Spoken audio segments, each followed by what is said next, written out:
প্রেম করা উচিত একজন ম্যাচিউর মানুষের সাথে, যে ভবিষ্যৎ নিয়ে দিক নির্দেশনা দিতে পারবে, নীরবতা বুঝবে, পারিবারিক সমস্যা না বললেও বুঝে নিতে চাইবে, ফিনান্সিয়াল ক্রাইসিস বুঝবে, তার সাথে সকল অসুবিধার কথা মন খুলে বলা যাবে। শুধু আমি তোমাকে ভালোবাসি আর তুমি আমাকে ভালোবাসো, 3 বেলা নিয়ম করে এই কথা শোনার আর বলার জন্য প্রেম করলে সেটা শুধুই সময়ের অপচয়।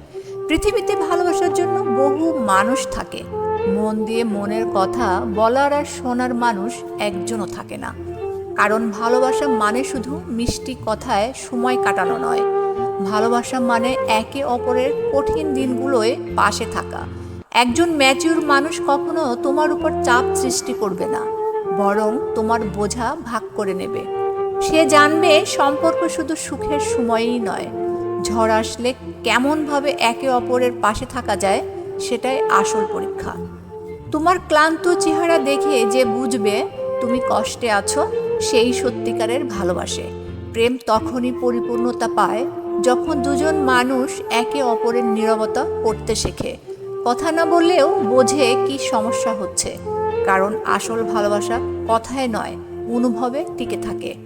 যে মানুষ তোমার স্বপ্নগুলোকে নিজের স্বপ্নের মতো আগলে রাখে, তোমার লক্ষ্য পূরণে প্রেরণা দেয়, সেই মানুষটি তোমার জন্য ঠিক।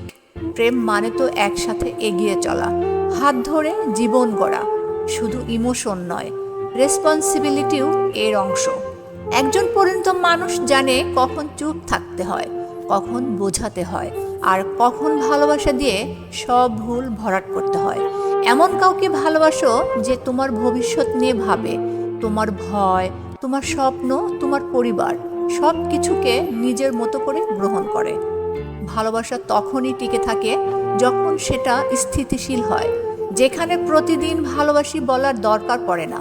কারণ চোখের দৃষ্টি, আচরণ, যত্ন সব কিছুই সেই ভালোবাসার প্রমাণ দেয়। তাই প্রেম করো এমন কারোর সাথে যার পাশে থাকলে তুমি শান্তি অনুভব করো, নিরাপত্তা পাও এবং নিজের মতো থাকতে পারো।